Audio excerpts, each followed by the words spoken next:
ও মানুষ, তুমি একটু চিন্তা করো। আমি আসমান বানাইছি, আমি আল্লাহর সময় লাগে না, কুন ফায়াকুন বলে আমি আসমান বানাইছি।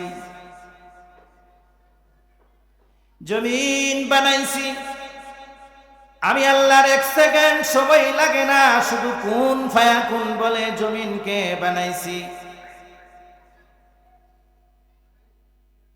অগণিত মাখলুক আমি আল্লাহ বানাইছি কুন ফায়াকুন বলে। ও মানুষ, ও বান্দা, তুমি কোনদিন কল্পনা করো নাই আমি আল্লাহ পৃথিবীকে সাজাইছি তুমি মানুষের জন্য। বান্দা, তোমার জন্য আমি পৃথিবী সাজাইছি। তামাম পৃথিবী, তামাম জগৎ আমি সৃষ্টি করেছি আমি আল্লাহ কুন ফায়াকুন বলে। শুধু বলেছি হও, হয়ে যায়। ও মানুষ, তুমি কোনোদিন কল্পনা করো নাই, চিন্তাও করো নাই তোমারে আমি আল্লাহ বানাইছি 10 মাস 10 দিন তোমার মায়ের গর্ভে অবজারভেশন করে। তোমাকে বানানোর জন্য আমি আল্লাহ ফেরেশতাদের সাথে পরামর্শ করেছি। তামাম পৃথিবীর কোন মাখলুক বানাইতে আমি আল্লাহ পরামর্শ করি নাই। করছেনি? কি বলেন?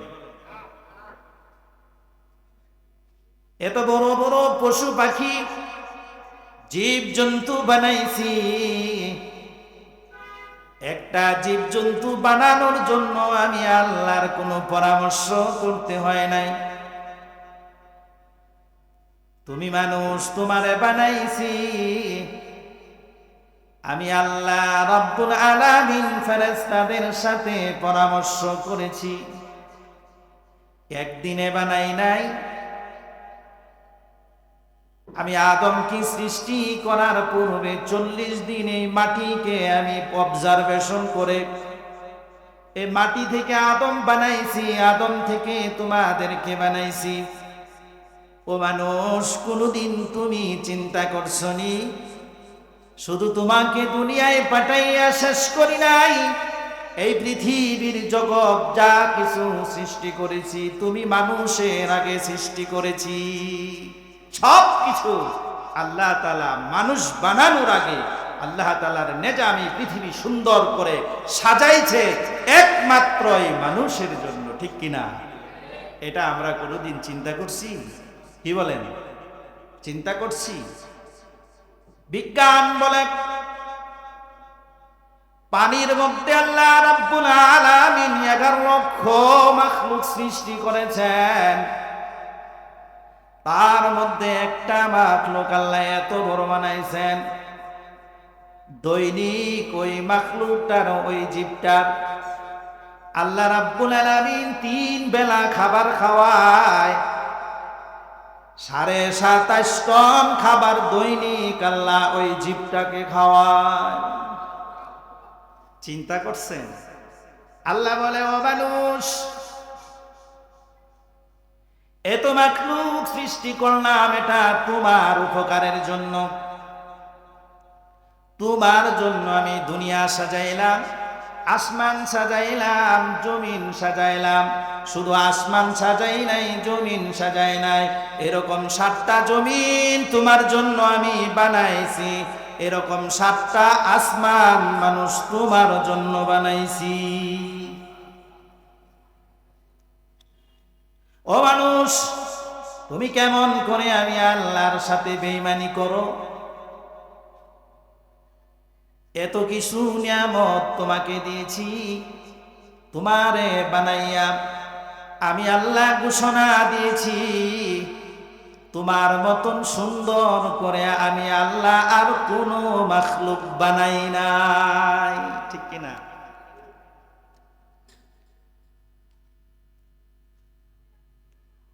প্রিয় পাতাকুরবাসী ভাইয়েরা, জীবনে অনেক ওয়াজ শুনছেন, কোনো একটা আওয়াজ আপনার কানে প্রবেশ করে নাই। আমি আপনাদেরকে বলতে চাই,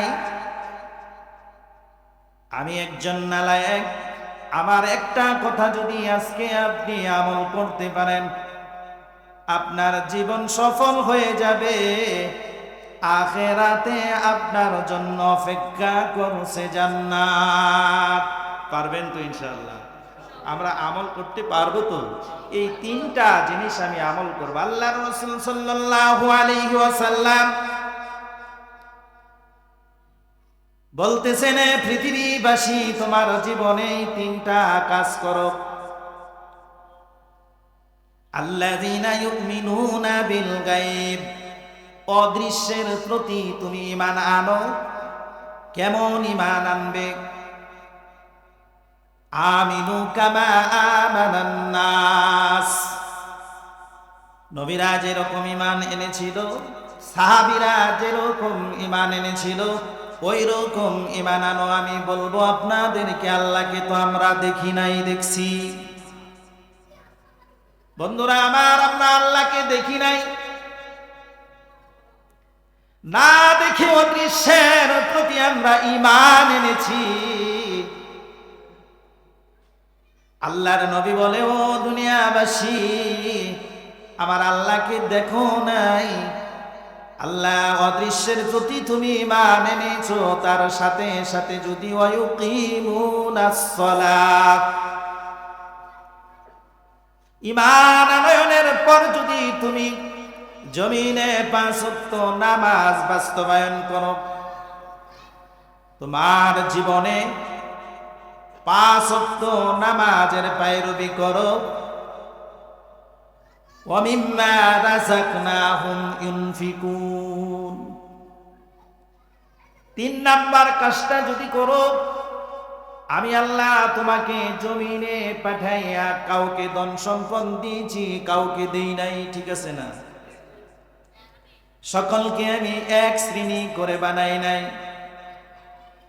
কাউকে বাদশাহী দিয়েছি, কাউকে মধ্যবিত্ত করেছি, কাউকে একেবারে ফকির বানিয়েছি। এটা আমি আল্লাহর নিজাম। ঠিক কিনা? আল্লাহ তাআলা যদি এই পাতাকুরবাসীর সকলকেই যদি ধনী ব্যক্তি বানাইতো, আপনার বাসার কাজ, আপনার বাহিরের কাজ কে করতো বলেন তো? পাইতেন কাজের লোক। আল্লাহ তাআলা এই দুনিয়াটাকে কত সুন্দর করে সাজাইছে, আপনাকে ধনী বানাইছে, আপনার ভাইকে মধ্যবিত্ত করেছে, আপনার আরেক ভাইকে ভিক্ষুক বানায় দিছে। ঠিক কিনা? এটা আল্লাহ তাআলা আল্লাহকে চিনার জন্য এটা আল্লাহ তাআলা করেছেন। এক ভাইকে ধনী বানাইছেন, আরেক ভাইকে মধ্যবিত্ত বানাইছেন, আরেক ভাইকে গরিব বানিয়ে দিয়েছেন। ধনী ভাইকে আল্লাহ বলে দিয়েছেন, তোমাকে ধন সম্পদ দিয়েছি, বৎসরে একবার তোমার উপর যাকাত ফরজ করে দিয়েছি, এই যাকাতটা তুমি তোমার গরিব ভাইকে চিনে দিয়ে দিবে। ঠিক কিনা? আমরা অনেকে আছি ভাইকে যাকাত দিই না, গরিব ভাই আছে না অনেক, এটা আমরা বুঝি না। মাসালাটা আজকে জেনে নেন। আপনার যাকাতের ব্যাপক অর্থ আপনার গরিব ভাইকে দিবেন, সে যদি যাকাতের উপযুক্ত হয়।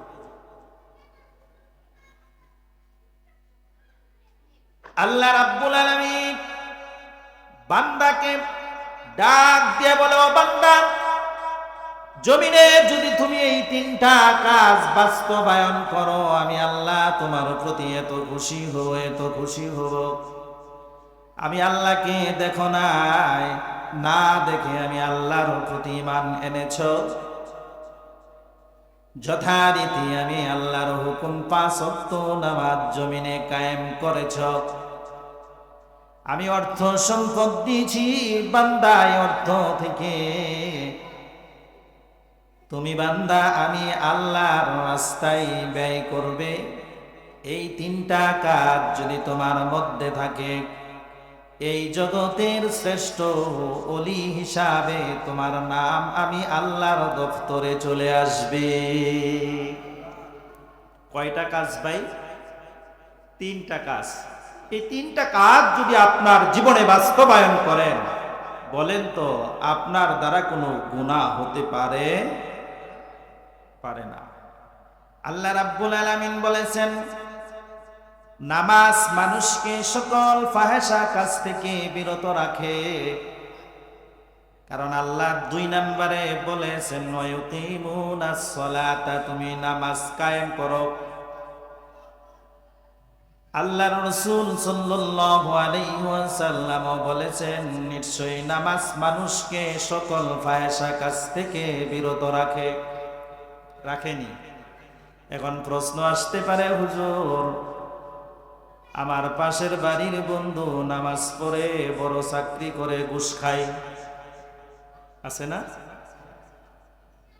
আমার পাশের বন্ধু ঘুষ খায় না, চাকরি করে না, কিন্তু সুদে টাকা লাগায় নামাজ পড়ে, আসেনি? তাহলে নামাজ কেমনে মানুষকে ফাহেসা অশ্লীল বেহায়াপনা থেকে বিরত রাখে? প্রশ্ন আসেনি? আমি বলবো বন্ধুরা, আল্লাহর রাসূল সাল্লাল্লাহু আলাইহি ওয়াসাল্লাম তার জীবন দশায় কোনোদিন একটা মিথ্যা বলছেননি। আর আল্লাহ রাব্বুল আলামিন তার পবিত্র কালামে কোনো ভুল লেখছেননি। তাহলে বলছেন নিশ্চয়ই নামাজ মানুষকে সকল পাপাচার থেকে বিরত রাখে।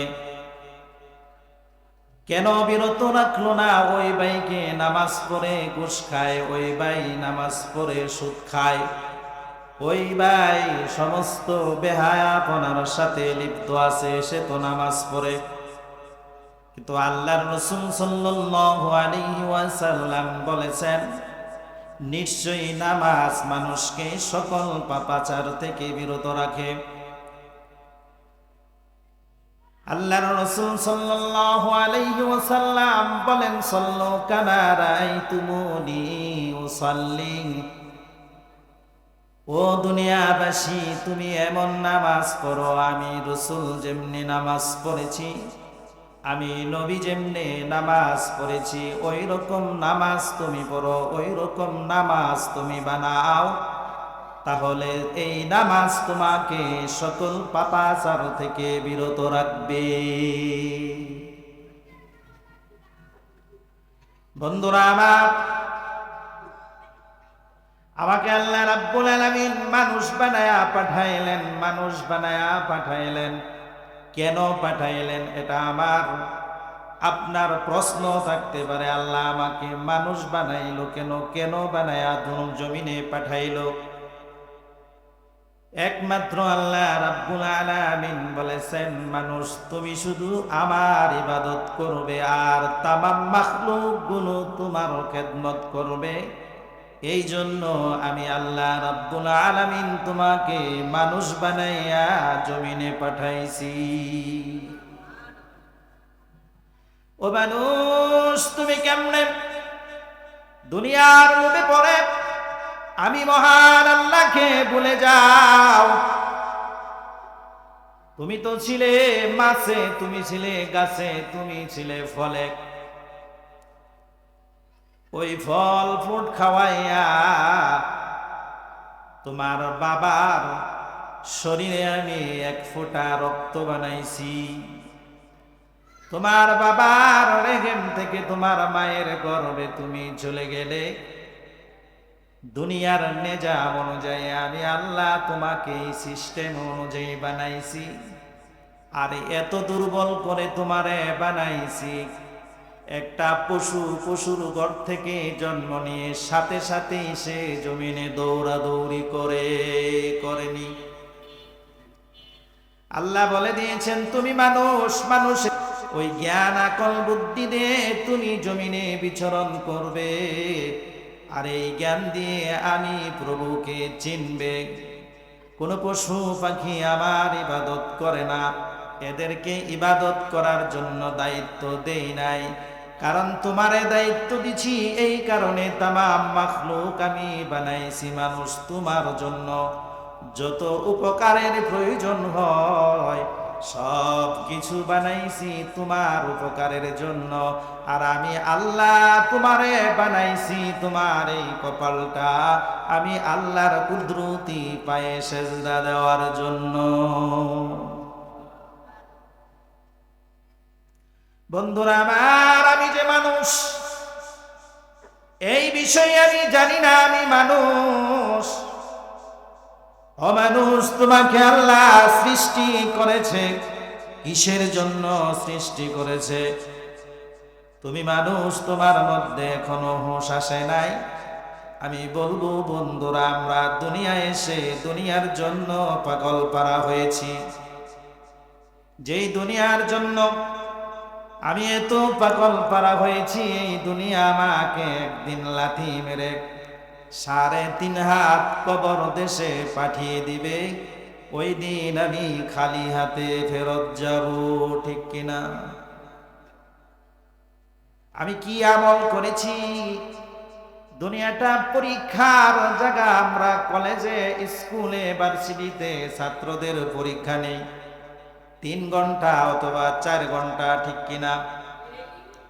অনার্স মাস্টার্স ডিগ্রি যারা পরীক্ষা দিচ্ছি তারা 4 ঘন্টা পরীক্ষা দেয়। এখানে ইনভিজিলেটর থাকে, তারা 4 ঘন্টা আপনাকে তদারকি করে। আপনি একটা অক্ষর যদি এই 4 ঘন্টার মধ্যে না লেখেন, ওই ইনভিজিলেটর আপনাকে কিছুই বলবে না, ধমকও দিবে না, বলবে না ছেলে তুমি কেন লিখো না, বলবেনি। 4 ঘন্টা সময় যখন চলে যাবে, যিনি ইনভিজিলেটর আছে, 1 মিনিট ও 1 সেকেন্ড আপনার কাছে খাতা রাখবে না, সাথে সাথেই নিয়ে যাবে। নিবে কিনা? বন্ধুরা আমার, আমি বোঝানোর জন্য বলছি, আল্লাহ রাব্বুল আলামিন আপনাকে 70 বছরের হায়াত দিয়েছেন, পরীক্ষার হলে পাঠিয়ে দিলেন। এই দুনিয়াটা পরীক্ষার হল। 70 বছর থেকে আপনার বয়স 52 বছর হয়ে গেছে। বলেন তো, 70 থেকে 52 মাইনাস করলে কয় বছর থাকে? এই 18 বছর আপনি সুস্থ থাকবেন না অসুস্থ থাকবেন কখনো চিন্তা করেন নাই। আল্লাহ রাব্বুল আলামিন বলেন, ও বান্দারে, 70 বছরের জিন্দেগি তোমারে দিলাম, 52 চলে গেছে, 18 বছরের হায়াত তোমার আছে। যখন 18 বছরের ঘন্টা বেজে যাবে, 1 সেকেন্ডও এই সুন্দর দুনিয়ায় থাকার তোমারও কোনো অধিকার নাই, ঠিক কিনা? আপনি যদি বলেন, আজরাইল, মাত্র বিবাহ করলাম, বাসর করলাম, সুন্দর বিবির চেহারা এখনো সুন্দর করে দেখতে পারি না রে আজরাইল, আর 1 বছর অপেক্ষা করো, 1 বছর পরে আসো, সুন্দর বিবির সাথে এখনো সুন্দর সুন্দর কথা বলতে পারি না। বলেন তো, আজরাইল আপনাকে ছেড়ে চলে যাবে কিনা? আজরাইল মানবে? যদি বলেন, পশ্চিমের দিকে আমার বড় একটা সম্পদ আছে, ওই সম্পদ আজরাইল তোমার নামে লিখে দিব, আমাকে ছেড়ে দাও, আজরাইল শুনবেনি? হা হুতাশ যা করেন না কেন, যখন আপনার সময় চলে আসবে, 1 সেকেন্ড আপনাকে দিক সেদিক করা হবে না। ইদা জা আজালুহুম লা ইস্তাখিরুনা সাআতাও ওয়া লা ইস্তাকদিমুন। যখন সময় চলে আসবে, ওই মুহূর্তে আপনার চলে যেতে হবে। বিবি কাঁদবে, সন্তানেরা কাঁদবে, প্রতিবেশীরা কাঁদবে, প্রাণের বিবি বসে বসে কাঁদবে, স্বামী আমার চলে যাচ্ছ, আমার সকল চাহিদাগুলো তুমি পূরণ করতে পারো না। বলেন তো, বিবির কথা আজরাইল মানবে কি?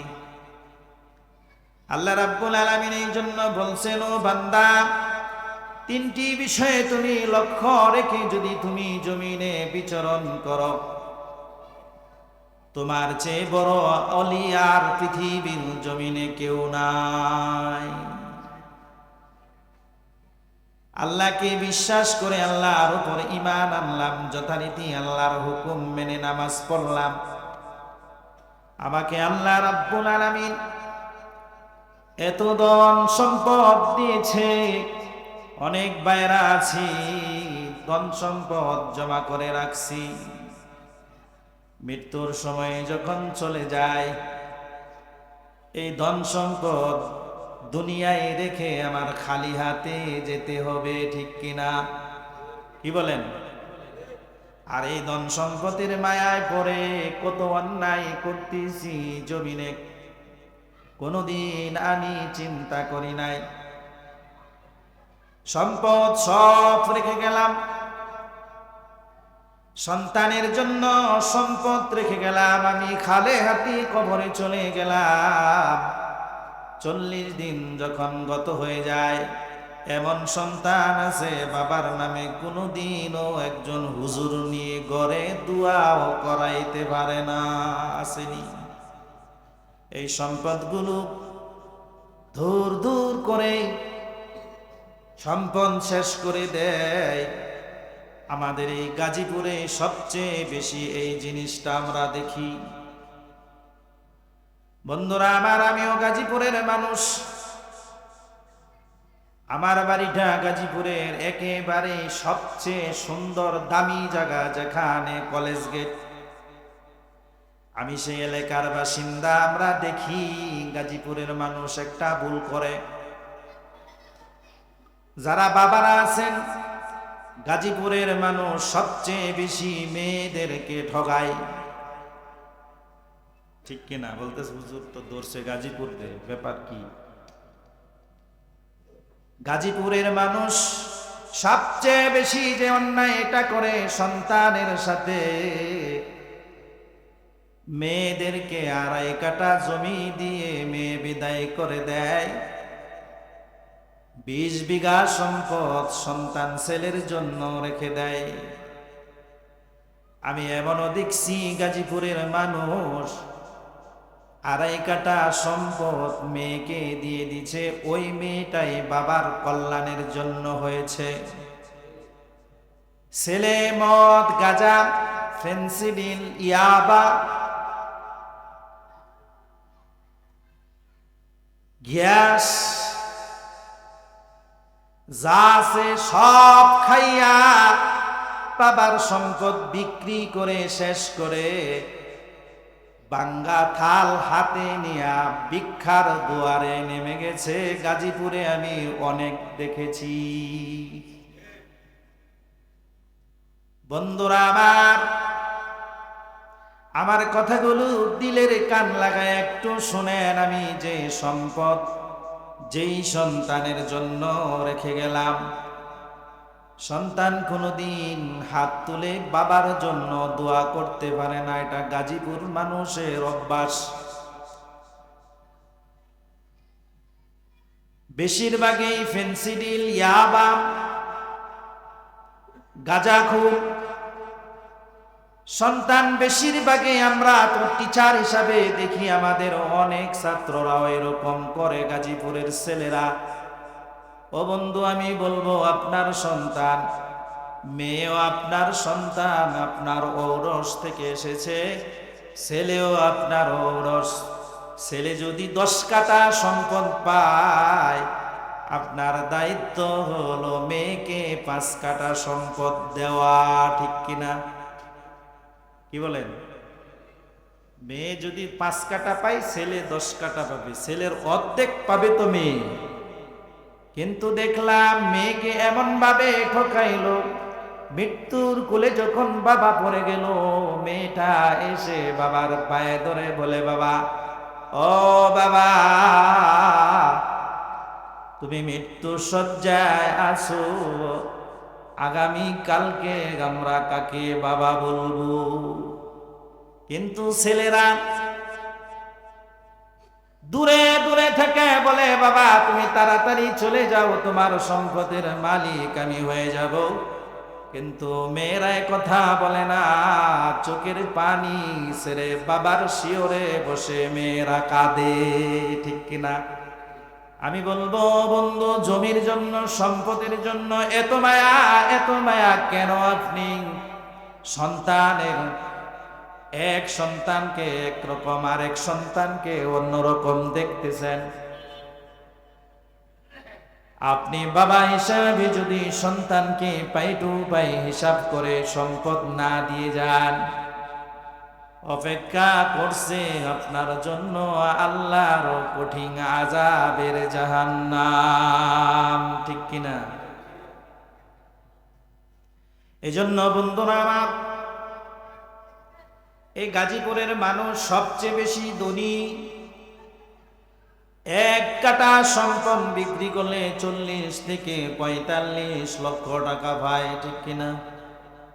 আমাদের কলেজ গেটে আরো বেশি, 1 কোটির উপরে। আর এই পাতাকোরবাসী 36 নাম্বার ওয়ার্ডের বাসীরা অন্তত পক্ষে সবচেয়ে বেশি দামি জায়গাটা এটা 25 থেকে 30 লক্ষ টাকা। ঠিক কিনা? সবচেয়ে নিম্নে যে জায়গাটা, সেই জায়গাটাও 5 থেকে 7 লক্ষ টাকা কাঠা। ঠিক কিনা? আমার সম্মুখে এমন বন্ধুরা আছেন যার নামে এখনো 30 থেকে 40 বিঘা করে জায়গা আছে। আছেন এরকম ভাই, আছেন না? কি বলেন? আল্লাহ এত সম্পদ দিয়েছে আপনাকে পরীক্ষা করার জন্য। আল্লাহ বলে, ও বান্দারে, তোমাকে তো ধনী বানাইছি, কোনদিন মাদ্রাসা স্কুলের বারান্দায় যাও নাই, নিজের হাতে নিজের দরখাস্তটাও দিতে পারো না। কিন্তু আমি আল্লাহ তোমাকে পছন্দ করেছি, তোমাকে ধনী বানিয়েছি। তোমার ভাই ঢাকা বিশ্ববিদ্যালয় থেকে অনার্স মাস্টার্স করছে, তারে আমি একেবারে গরিব বানাইছি। আসেনি এরকম? ভাই মাস্টার ডিগ্রি পাস, বড় ভাই কিছুই জানে না। আল্লাহ রাব্বুল আলামিন তাকে কোটি কোটি সম্পদের মালিক বানাইছে। এটা কেন বানাইছে বন্ধু? আল্লাহ রাব্বুল আলামিন মানুষকে মাল দিয়ে পরীক্ষা করেনি। আল্লাহর নবী সাল্লাল্লাহু আলাইহি ওয়াসাল্লাম বলেন, প্রত্যেকটা নবীর উম্মতের জন্য একটা ফিতনা ছিল, আর আমি নবী মুহাম্মদুর রাসূলুল্লাহ সাল্লাল্লাহু আলাইহি ওয়াসাল্লামের উম্মতেরও একটা ফিতনা আছে, সেটা হলো দুনিয়ার মাল। ঠিক কি না হুজুর? এটা হলো দুনিয়ার মাল। এই মালের জন্য ভাই ভাইকে খুন করে, ভাই ভাইকে প্রহার করে, বাবা সন্তানকে খুন করে, সন্তান বাবাকে খুন করে। ঠিক কিনা? একটাই মানুষ দুনিয়ার লোভে পড়ে, সেই সম্পদের মায়া পড়ে মানুষ সবচেয়ে বেশি গুনাহ করে। আল্লাহর নবী সাল্লাল্লাহু আলাইহি ওয়াসাল্লাম বলেন, আমার উম্মতের বড় ফিতনা হলো মাল। এই মায়ালের মহাব্বত ছাড়তে পারে না, মালের মায়া ছাড়তে পারে না। এই জন্য আমার উম্মত গুনাহগার। একমাত্র মালের মহাব্বতে আমার উম্মতেরা গুনাহগার হবে। বন্ধুরা আমার, আপনাদেরকে আমার বুঝানোর একটাই উদ্দেশ্য, আমি কোনোদিন এই চিন্তা করছিনি।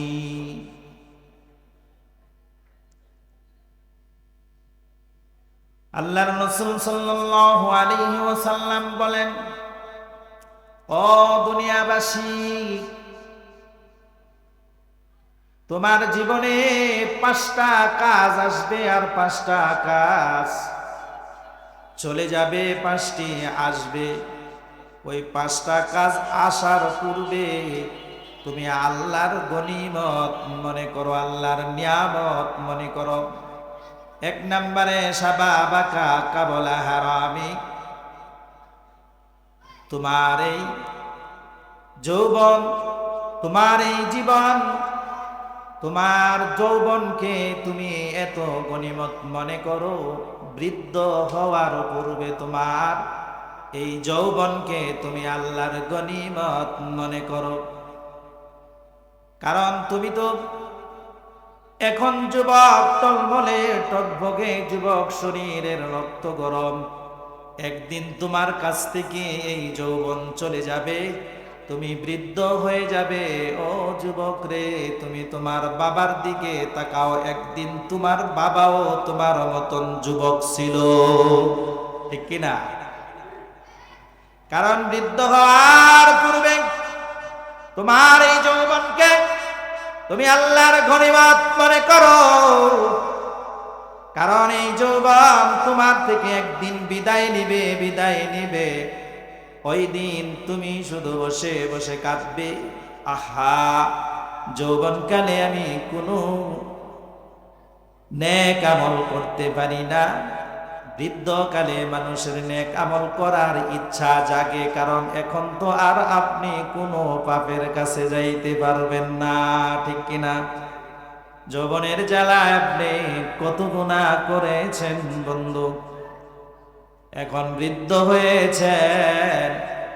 এই বৃদ্ধকালে আর গুনাহ করার মতন কোনো প্রয়াস মিলে না, কারণ এখন হাঁটতে গেলে পড়ে যান। যৌবনকালে যখন আপনার শরীরে যৌবন টলমল করত, তখন গুনার কাজে আপনি লিপ্ত থাকতেন। শুধু তাই নয়, দুনিয়ার মায়া ছেড়ে প্রত্যেকটা মানুষের এই দুনিয়া ছেড়ে চলে যেতে হবে বন্ধু। আজকে যাদের জন্য আমি এত কিছু করতেছি, ওই দিন তারা আমাকে ভুলে যাবে, কেউ ওই দিন আমারও কোনো উপকারে আসবে না। আসবে যেই সন্তানের মায়া আমি সম্পদ করতেছি,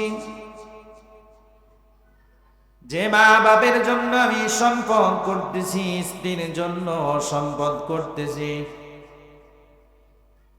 এমন একদিন আসবে আমি যখন দুনিয়া ছেড়ে চলে যাব, ওই দুনিয়ার আহালা ওলাদ আমার খবর নিবে না, নিতে পারবে না। এমনকি হাসরের ময়দানেও আমার সন্তান সন্ততি কোনো কাজে আসবে না। আসবে আমার আমল আমাকে জান্নাতে নিবে, আমার আমল আমাকে জাহান্নামে নিবে। কিতাবে প্রমাণ, আল্লাহ রাব্বুল আলামিন তার এক বান্দাকে নেক এবং বদ আমল মিজানের পাল্লায় মেপে বদ এবং নেক আমল সমান সমান হয়ে গেছে। আল্লাহ রাব্বুল আলামিন বান্দাকে ডেকে বলে, বান্দারে নেক এবং পাপ তোমার এক সমান সমান হয়ে গেছে, তোমার জাহান্নামের ফয়সালা হয়ে গেছে। বন্ধুরা আমার, দিলের কান লাগিয়ে শুনেন,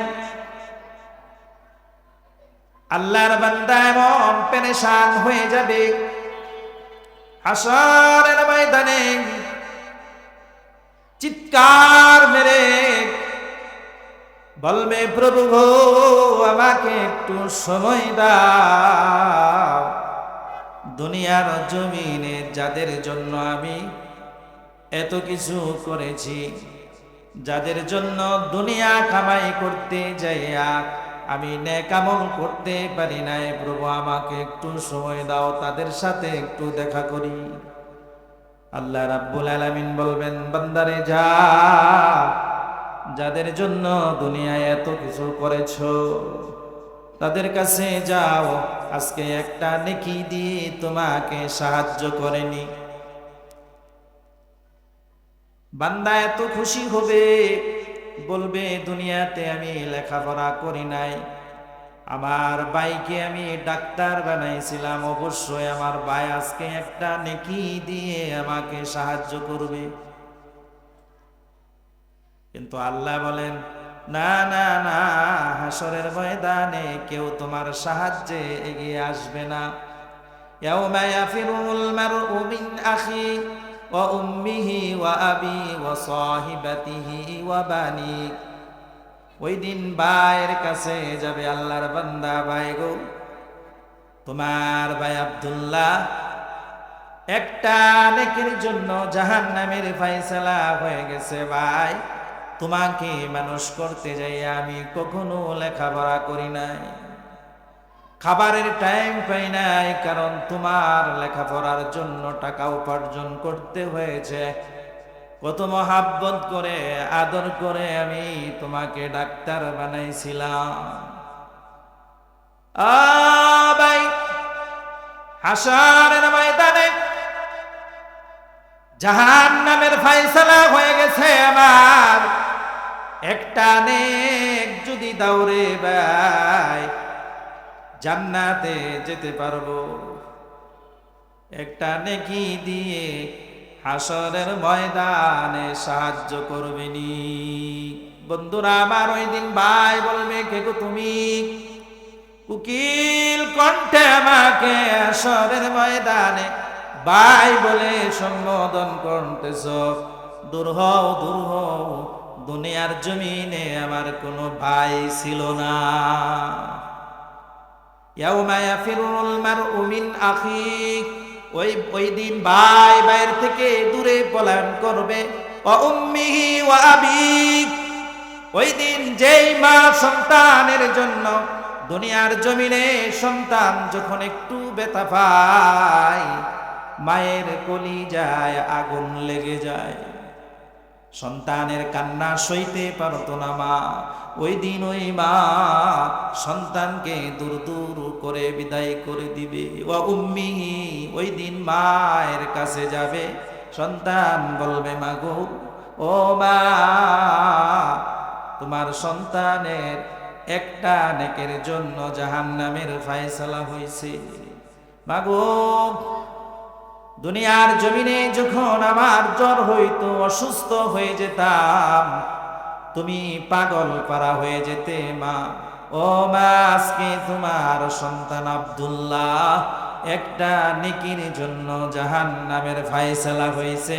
একটা নেকি দিয়ে মা গো হাশরের ময়দানে আমাকে সাহায্য করবেনি। বন্ধুরা আমার, ওই দিন ওই মা, ওই দিন ওই মা বলবে, কে তুমি রে? হাশরের ময়দানে কুকিল কণ্ঠে আমাকে মা বলে ডাকতেছ। দুনিয়ার জমিনে আমার কোনো বিবাহ হয় না। ওই দিন আপন মা যেই সন্তানের জন্য এত কিছু করে, নিজে খায় না, সন্তানের জন্য সুন্দর খাবার রেখে দেয়, ঠিক কিনা? ওই দিন ওই মা ও সন্তানকে দূর দূর করে বিদায় করে দিবে। বন্ধুরা, বাবাও বলবে, কে গো তুমি? তোমাকে চিনি না, দুনিয়ার জমিনে আমি কোনো বিবাহ করি নাই। সন্তানদের কাছে যাবে, সন্তানরাও এইরকম ভাবে বাবাকে বিদায় করে দিবে। সবচেয়ে বেশি জমিনে যাদের জন্য আমরা সবচেয়ে বেশি পরিশ্রম করি, এমনও সন্তান আছে মা বাবারে বাদ দেই নাই স্ত্রীর জন্য, ঠিক কিনা? ওই দিন স্ত্রীর কাছে যাবে, ও প্রাণের বিবি রে, তোমার কথা মানতে যাইয়া, তোমার কথা শুনতে যাইয়া আমার মা বাবার কথা মানি নাই, মা বাবাকে বৃদ্ধাশ্রমে দিয়ে দিয়েছি। আসেনি এরকম সন্তান? প্রাণের বিবি, তোমার স্বামীর একটা নেকের জন্য হাশরের ময়দানে ধরা খেয়ে গেলাম। একটা নেকি হলে আমি জান্নাতে যাইতে পারি। একটা নেকি দিয়ে আজকে তুমি আমারে সাহায্য করবেনি।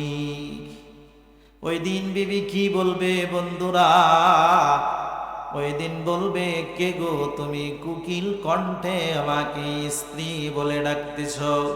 তুমি জানোনি যুবক, যুবক তুমি জানোনি দুনিয়ার জমিনে আমার কোনো বিবাহ হয় নাই, তুমি কেমন করে আমাকে স্ত্রী বলে ডাকতেছ? দূর হও, দূর হও, কে তুমি? তোমাকে চিনি না। বন্ধুরা, ওই দিন কেউ কারো কোনো আপন হবে না। আমার আমল আমাকেই জান্নাতে নিবে, আমার আমল আমাকেই জাহান্নামে নিয়ে যাবে, ঠিক কিনা? তাহলে আমাদের বুঝে আসলো এই দুনিয়াটা অনন্তর জিন্দেগি, এটা কিছুই না। এখানে শুধু কিছুদিন অপেক্ষা করব মুসাফির হিসাবে। মা ও সন্তানকে চিনবে না, বাবা সন্তানকে চিনবে না, ভাই ভাইকে চিনবে না, স্ত্রী স্বামী বলে পরিচয় দিবে না, সন্তান সন্ততি বাবা মা বলে ওই দিন কাউকে পরিচয় দিবে না। এজন্য আমার আমল আমাকে করতে হবে। আপনার আমলের দ্বারা আমি জান্নাত পাবো না, আমার আমলের দ্বারা আপনি জান্নাত পাবেন না। এজন্য বন্ধুরা, আমি আপনাদের পায়ে ধরে বলি, আমরা মুসলমান, আমরা এমন একটা জাতি আল্লাহ আমাদেরকে বানাইছে। এরকম জাতি আল্লাহর পৃথিবীর বুকে কাউকে বানায় নাই, বানাইছেনি? বন্ধুরা আমার, দীর্ঘদিন যাবত এই মসজিদরা দেখতেছি, পাতাকুরের মানুষ, ৩৬ নং ওয়ার্ডের মানুষ। আমার মনে হয় এক মুষ্টি করে যদি চাউল, যতদিন পর্যন্ত এই মসজিদ এখানে খাড়া আছে, এক মুষ্টি করে চাউল দিলে এই মসজিদরা ৩ তালা হয়ে যাইত, হইতো নি? কি বলেন? আল্লাহর রাসূল সাল্লাল্লাহু আলাইহি ওয়াসাল্লাম বলেন, ও দুনিয়াবাসী, তোমার মধ্যে যদি এই ৩টা আমল থাকে, ওয়া মিম্মা রাযাকনাহুম ইউনফিকুন, আল্লাহ বলেছেন তোমাকে যে ধন সম্পদ দিয়েছি, ৩ নাম্বার আমলটা, ২ নাম্বার আমল তুমি করো, ৩ নাম্বার আমল দ্বারা তোমার জীবন শেষ করো। আল্লাহ রাব্বুল আলামিন যে রিজিক তোমাকে দিয়েছে, ওই রিজিক থেকে তুমি আল্লাহর রাস্তায় দান করো। আমরা পারবো তো ইনশাল্লাহ? কি বলেন? আমার সম্মুখে যারা আছেন, আমার মনে হয় আমার চেয়ে এখানে সবাই ধনী ব্যক্তি। আমি তো মোটামুটি অনেককেই চিনি। যে এই মসজিদটা আমার মনে হয়, আমি এখানে প্রায় ৪ বছর হয়ে যাচ্ছে, এদিন থেকেই দেখতেছি এই মসজিদ, ঠিক কিনা? কি বলেন? এই পাতাকুরের বাসীর মধ্যে, ৩৬ নাম্বার ওয়ার্ডের মধ্যে আমার মনে হয় একজনে এরকম ৩ তালা মসজিদ করে দেওয়ার মতন লোক আছে, আছে কিনা? কি বলেন? আছে না? আজকে যদি আপনার স্ত্রী হঠাৎ করে অসুস্থ হয়ে যায়, ডাক্তার বলছে কিডনি নষ্ট হয়ে গেছে, 2টা কিডনি নষ্ট হয়ে গেছে, ও বন্ধু পেরেশান হয়ে আপনি আপনার স্ত্রীকে বাঁচানোর জন্য 2টা কিডনি ক্রয় করার জন্য 20 লক্ষ টাকা জোগাড় করতে পারবেন? পারবেননি? আল্লাহ না কোনো কাজকে যদি আমার হায়াত শেষ হয়ে যায়, আমি কোনো নেক আমল করতে পারি না। ও বন্ধু, মানুষকে জান্নাতে দেওয়ার জন্য আল্লাহ উসিলা তালাশ করবেনি। আমরা যদি আমাদের নেক আমলের দিকে তাকাই, আমার মনে হয় আমি আলেম হিসাবেও জান্নাতে যাইতে পারবো না। পারবো? কি বলেন? আল্লাহর রাসূল সাল্লাল্লাহু আলাইহি ওয়াসাল্লাম যেমনে জান্নাতের সুসংবাদ দিয়েছেন, যেমনে যাওয়ার জন্য, পৃথিবীর বুকে আমি খুব কম মানুষ দেখি সাহাবীদের জীবনী ছাড়া এর পরে থেকে কে জান্নাতে যাবে এরকম গ্যারান্টি খুব কম আছে, আসেনি? ও বন্ধু, এই দিন আল্লাহ রাব্বুল আলামিন উসিলা তালাশ করবে, ওই আব্দুল্লাহকে ডাক দিয়া বলবে, আব্দুল্লাহ রে, দুনিয়াতে যাদের জন্য এত কিছু করেছো, তারা একটা নেকি দিয়ে তোমাকে সাহায্য করলো না, তোমার জীবন যৌবন সব কিছু তাদের জন্য ব্যয় করে আসলে একটা নেক আমল দিয়ে তোমাকে সাহায্য করলো না। ও আব্দুল্লাহ, এমন কি আছে তোমার উসিলা, যে উসিলায় আমি আল্লাহ তোমাকে মাফ করে দিব? আব্দুল্লাহ ডাক দিয়া বলে, প্রভু, আমার একটা নেক আমল আছে, এই নেক আমলের উসিলা দিয়ে তুমি আমাকে জান্নাত দিয়ে দাও। বলবে আব্দুল্লাহ, আল্লাহ তো জানে কি নেক আমল। কি বলেন? আল্লাহ জানে না? আল্লাহ অবশ্যই জানে, অন্তর্যামী। আব্দুল্লাহ, কি নেক আমলটা করেছো? বলবে, ওইটা 13 তারিখ পাতাকর বাঙ্গাসুরা মসজিদে বসে মুফতি জাহাঙ্গীর সাহেবের কথা শুনে আমি মসজিদে 1 লক্ষ টাকা আমি দান করেছিলাম। প্রভু, দুনিয়াতে যাদের জন্য এত কিছু করেছি, তারা আজকে আমাকে দূর দূর দূর করে তাড়িয়ে দিল, একটা নেকি দিলে সাহায্য করলো না। প্রভু, আবার তুমি আমাকে দুনিয়ায় পাঠিয়ে দাও, আমার সকল সম্পদগুলো তুমি আল্লাহর রাস্তায় ব্যয় করে দিব। ওই দিন বন্ধুরা, ওই দিন যদি সে চিৎকার করে 1 কোটি বারও বলে, দুনিয়াতে মানুষ আসার কোনো সিস্টেম আসেনি। আল্লাহ রাব্বুল আলামিন বলবে, ও আব্দুল্লাহ, আমি জানি, তারপরেও হাসরের ময়দান তোমাকে ঘুরাইলাম। তুমি কি আলেমদের মুখ থেকে শোনো না, ওই দিন কেউ কারো উপকার করতে পারবে না। তোমার আমল তোমাকেই জান্নাতে নিয়ে যাবে, তোমার আমল তোমাকেই জাহান্নামে নিয়ে যাবে। ও আব্দুল্লাহ, আমি আল্লাহ জানি।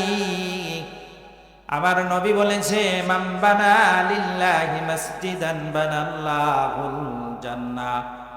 যে ব্যক্তি আমি আল্লাহর জন্য একটা মসজিদ দুনিয়ায় বানাইলো, আমি আল্লাহ রাব্বুল আলামিন তার জন্য এরকম 10টি দুনিয়ার সমান একটি জান্নাত তার জন্য আমি আল্লাহ বানায় দিই। ও আব্দুল্লাহ, পাতাকুর মসজিদে তুমি 1 লক্ষ টাকা দান করে এসেছো, আমার ঘর মসজিদ বানাইছো। এই কারণের উসিলায় আমি আল্লাহ তোমার সকল গুনাহ মাফ করে আমি আল্লাহ তোমাকে জান্নাত দিয়ে দিলাম। সুবহানাল্লাহ।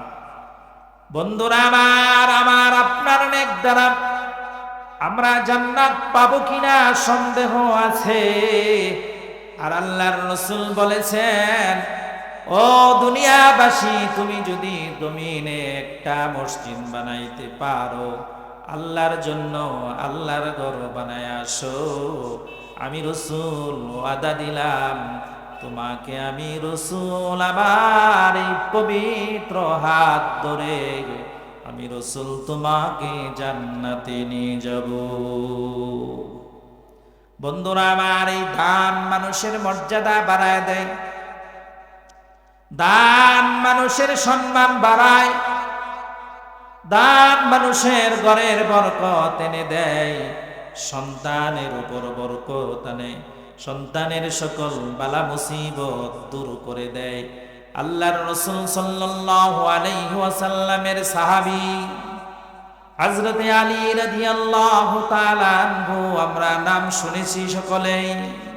হযরতে আলী ইসলামের 4র্থ খলিফা, আবার আপনার নবীর কলিজার টুকরা ফাতিমাতুজ জোহরা রাদিয়াল্লাহু তাআলা আনহার স্বামী, অত্যন্ত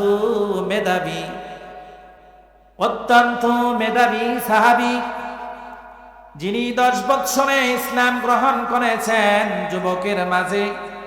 হযরতে আলী রাদিয়াল্লাহু তাআলা ইসলামের জন্য এত সাহসী যোদ্ধা ছিলেন। হযরতে আলী রাদিয়াল্লাহু তাআলা আনহু অত্যন্ত গরিব মানুষ ছিলেন, গরিব সাহাবী ছিলেন। তারপরেও যখন দানের দিক আসতো, হযরতে আলী সবার আগে তিনি দান করতেন।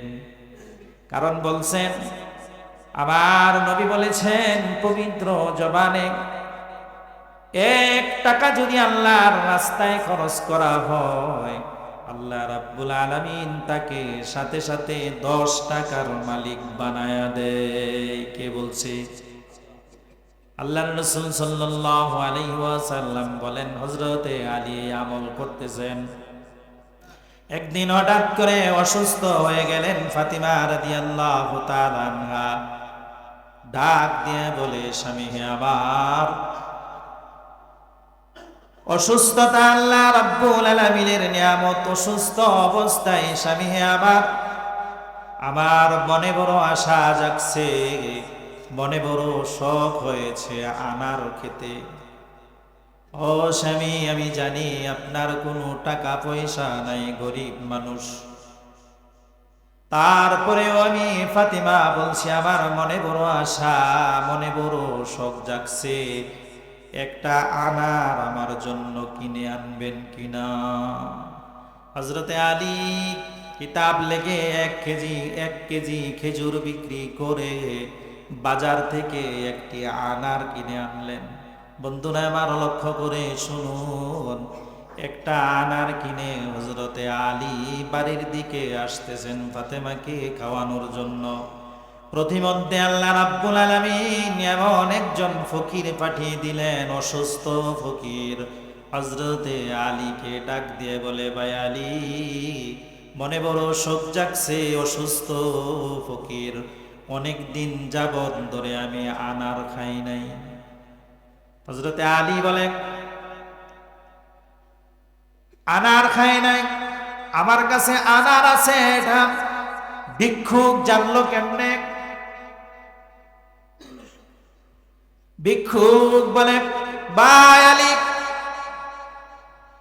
অনেক দিন যাবত আনার খাই নাই, আমাকে একটি আনার দাও। হযরতে আলী ব্যাগ থেকে আনার বের করে ফকিরকে অর্ধেকটা আনার দিয়ে দিলেন। প্রধান অতিথির আগমন, প্রধান অতিথির আগমন, মাশাআল্লাহ। আমরা আমাদের মাঝে এমন একজন যুবক আসছে, খালেদ বিন ওয়ালিদ, আমার মনে হয় গাজীপুরে খালেদ বিন ওয়ালিদ আছে। সকালে বলে আল্লাহু আকবার। পরে আমরা কথা বলবো, একটু আলোচনা করি, আমরা সবাই মনোযোগ সহকারে শুনি। আমাদের এই যুবকের জন্য আমার দিল থেকে দোয়া আসে, আল্লাহ যেন এই যুবককে আমাদের আপনাদের জন্য, এই গাজীপুরে বাসীর জন্য কবুল করেন, বলেন আমিন। বন্ধুরা আমার, হযরতে আলী বাজার থেকে আসতেছে। ভিক্ষুক বলে, ভাই আলী, অসুস্থ ফকির, অসুস্থ ভিক্ষুক, আনার খেতে মনে চাইছে। আলী রে, আনার দেবেনি? আলী বলে, আমার ব্যাগের মধ্যে আনার আছে। ভিক্ষুক কেমনে জানে, বুঝে আসলো না। ভিক্ষুক আবার বলে, ভাই আলী, আল্লাহর জন্য আমাকে আনার দান করো। হযরতে আলী ব্যাগ থেকে আনার বের করে অর্ধেকটা আনার দিলেন। ভাই, ফাতেমার জন্য একটা আনার কিনেছি, মনে বড় শখ জাগছে আনার খেতে। ভাই, তুমি অর্ধেকটা খাও, আমি অর্ধেকটা খাই, ফাতেমা অর্ধেকটা খাবে। ফকির বললেন, ঠিক আছে, দাও। অর্ধেকটা আনার খেয়ে ভিক্ষুক বলতেছে, ভাই আলী, অসুস্থ ছিলাম, অর্ধেক আনার খাইলাম, আমার অসুস্থতা অর্ধেক দূর হয়ে গেছে। আলী, পুরাপুরি সুস্থতার জন্য আরো অর্ধেকটা আনার যদি দিয়ে দাও, আল্লাহর জন্য দিয়ে দাও, আমি সুস্থতা ফিরে পাবো। হযরতে আলী কেমন দান ছিলেন, একটা আনার অর্ধেক দিছে, তারপরেও বলতেছে, আল্লাহর জন্য তুমি চেয়েছ, ঠিক আছে, তোমাকে পুরাটাই দিয়ে দিলাম। এদিকে ফাতেমা অপেক্ষা করছে, স্বামী হে আমার, আনার নিয়ে। হযরতে ফাতেমা অপেক্ষা করতেছে। হযরতে আলী মনের দুঃখে বাড়ির দিকে রওনা করছেন। ঘরের পাশে এসে দরজার সম্মুখে দাঁড়িয়ে গেলেন। সাহস পাচ্ছে না ফাতেমাকে কি বলবে, কি বলে সান্ত্বনা দিবে। এদিকে ফাতেমা রাদিয়াল্লাহু তাআলা আনহা, আলী যখন পুরাপুরি আনারটা দান করে দিলেন। আল্লাহ রাব্বুল আলামিন ফাতিমাকে পুরাপুরি সুস্থতা দিয়ে দিলেন। হযরতে ফাতিমা বলতেছে, আমার স্বামী গরিব মানুষ, টাকা পয়সা নাই, আমার আবদার রক্ষা করতে না জানি কোথায় দৌড়াদৌড়ি করতেছে।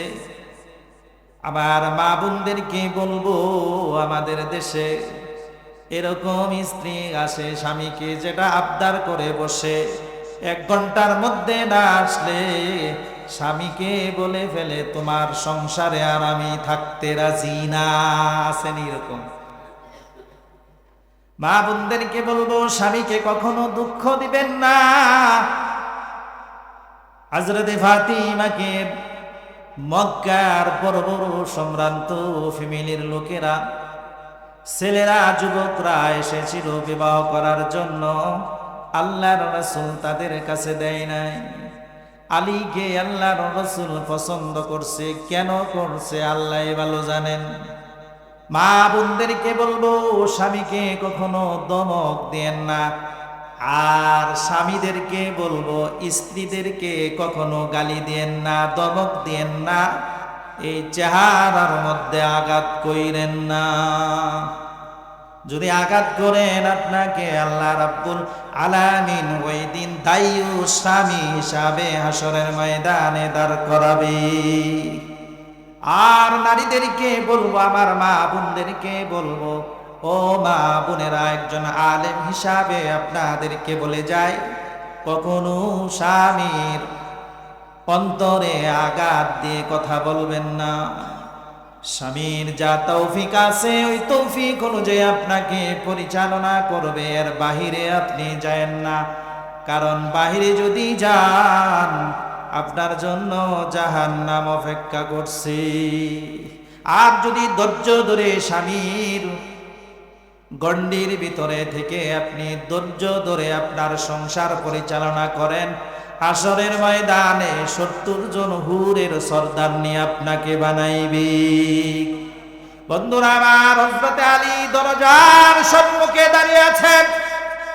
ভিতর থেকে হযরতে ফাতিমা সালাম দিলেন, স্বামী আমার, বুঝতে পেরেছি টাকা নাই, পয়সা নাই, কেমন করে আপনি আনার কিনে আনবেন। ও স্বামী, ঘরে প্রবেশ করুন, আল্লাহ রাব্বুল আলামিন আমাকে সুস্থ করে দিয়েছে।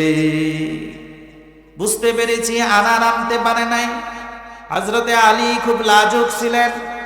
বললেন, বিবি হে আমার, আনার কিনেছি, তাহলে কোথায়? প্রতিমধ্যেই ঘটনা ঘটে গেছে। একজন ভিক্ষুক এসে আমাকে বলল, ভাই অসুস্থ, অনেক দিন যাবত আনার খায় নাই, ভাই আলী রে আমাকে আনার দিবেনি।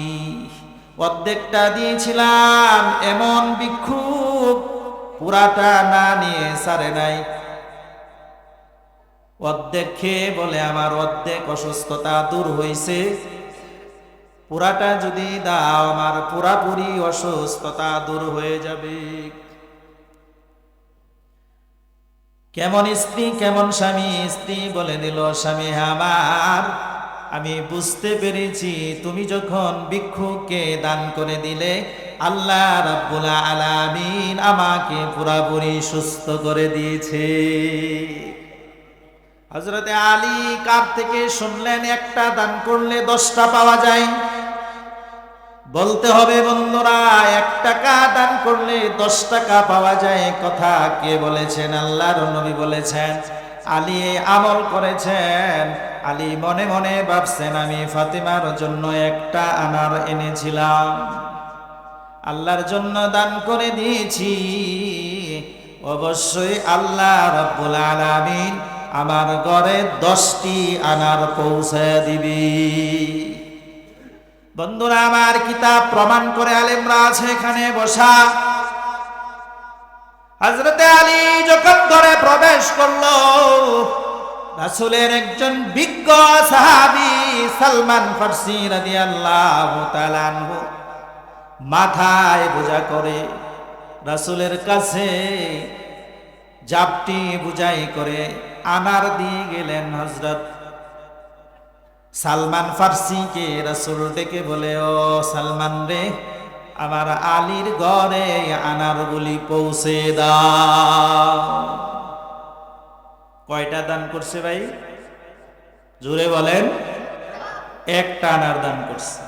আল্লাহ তাআলা তার ঘরে কয়টা পাঠাইছে? হযরতে সালমান ফার্সি দরজার সম্মুখে যাইয়া ডাক দিলেন, আলী, ঘর থেকে তাড়াতাড়ি বের হও, মাথায় বোঝা বহন করতে আর সহ্য হচ্ছে না।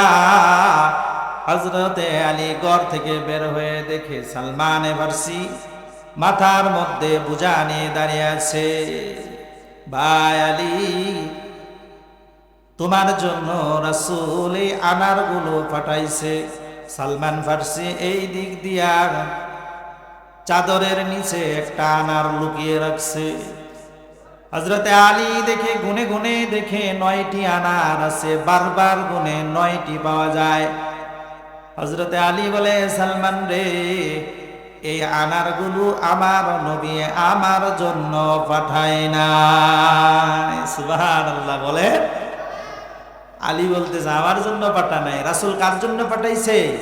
হযরতে আলীর ঘরে দেওয়ার জন্য পাঠাইছে। হযরতে আলী বলে, না না না, এটা আমার ঘরে পাঠায় নাই। হযরতে সালমান বলে, রাসূল আমাকে বলে দিয়েছে তোমার ঘরে আনারগুলো পৌঁছে দেওয়ার। হযরতে আলী বলে, না, আল্লাহর রাসূল বলেছেন একটা দান করলে পাওয়া যায় কয়টা?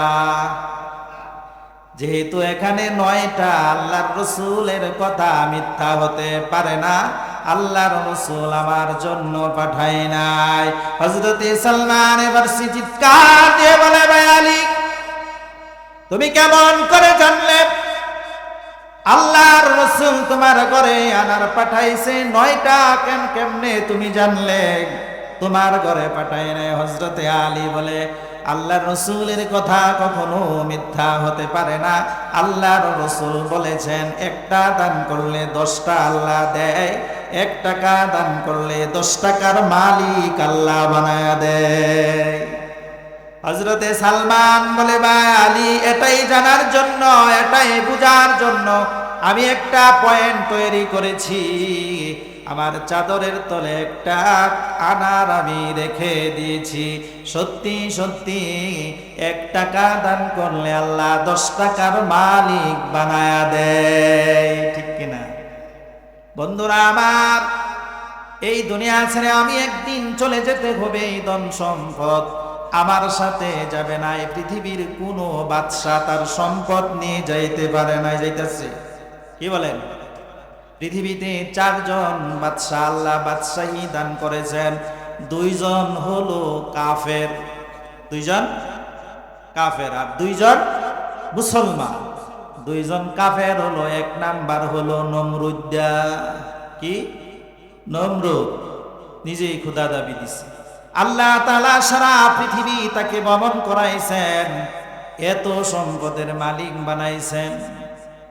কিন্তু বলেন তো, নমরুদ কোন সম্পদ নিয়ে যাইতে পারছে? যাইতে পারছে?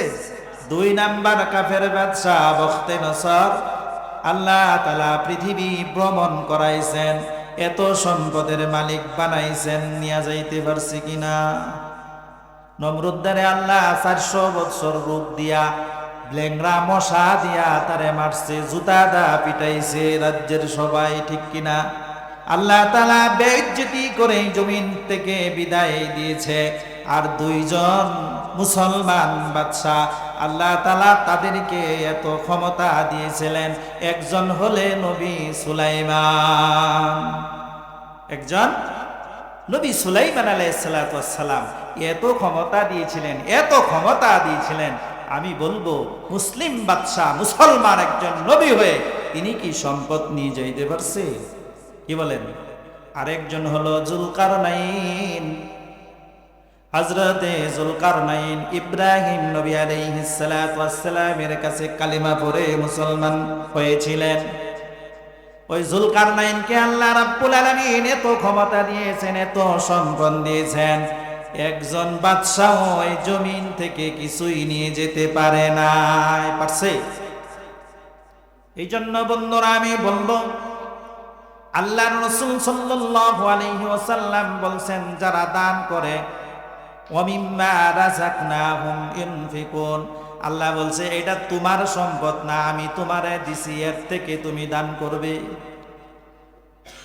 ওয়া মিম্মা রাযাকনাহুম ইউনফিকুন, এটা তাফসীর করেন, বাংলায় তাফসীর নামছে। দেখেন আল্লাহ কি বলেছেন এখানে, আমি যা দিয়েছি, আমি সম্পদ দিয়েছি, সম্পদের মালিক বানাইছি, এটা তুমি কামাই করো না। আমি তোমাকে যদি না দিতাম, পশ্চিমকালেও তুমি সম্পদের মালিক হইতে পারতা না। এর থেকে তুমি আমি আল্লাহর রাস্তায় দান করেন। তাইলে বন্ধুরা, আল্লাহর রাসূল বলেছেন 1 টাকা দান করলে কয় টাকা পাওয়া যায়? বিশ্বাস হয়নি? যারা দান করছে তাদের সম্মান এই পৃথিবীর জমিনে বাড়ছে। আল্লাহ রাব্বুল আলামিন সাথে সাথে তাকে বরকত দিয়ে দেয়। যে দান করে তাকে আল্লাহ তাআলা সম্পদের মালিক আরো বেশি বানায় দেয়, ঠিক কিনা? পুরুষরা চুল কাটে, চুল কাটলে কয়দিন পরে আবার চুল লম্বা হয়ে যায়, হয়নি? বলেন তো কোন মহিলার চুলটা লম্বা হয়েছে? ওরা কাটেও না, এই জন্য যা আছে তাই থাকে। পুরুষরা কাটে বিদায় তাদের চুল লম্বা হয়, ঠিক কিনা? যেন দান যিনি করেন তার সম্মান বাড়ে, আল্লাহ রাব্বুল আলামিন সাথে সাথে আরো তাকে 10 গুণ বাড়ায়া দেয়। এই জন্য বন্ধুরা আমার, আপনাদের কাছে আমার উদারত আহ্বান, আমার এই সম্মুখে অনেক বন্ধুরা আছেন এইরকম মসজিদ 3টা কইরা দেওয়ার মতন শক্তিশালী পুরুষ এখানে আছে না? কি বলেন? অনেক আছে।